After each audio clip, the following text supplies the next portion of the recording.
Hi everyone, welcome back to a new episode of Quick Guide. Today in this video, I'm going to show you how you can reset your Autodesk Sketchbook's account's password. Watch the video till the end. To reset your password of Autodesk Sketchbook, firstly open your Google search. Type in Autodesk Sketchbook and make a search.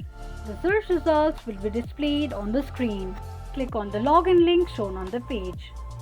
It will take you to the official page of Autodesk Sketchbook account. Click on profile icon at the top right corner of the screen.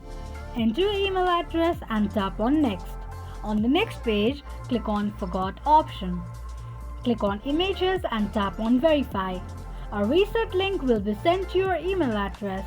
Open your email and tap on recent link sent by Autodesk Sketchbook account. Now enter a new password for your Autodesk Sketchbook account. Confirm your new password by re-entering it and tap on reset password. This is how you can reset your password of Autodesk Sketchbook account quickly and easily just in few steps. If you have any thoughts or queries, let us know in the comment section. Don't forget to subscribe to our channel.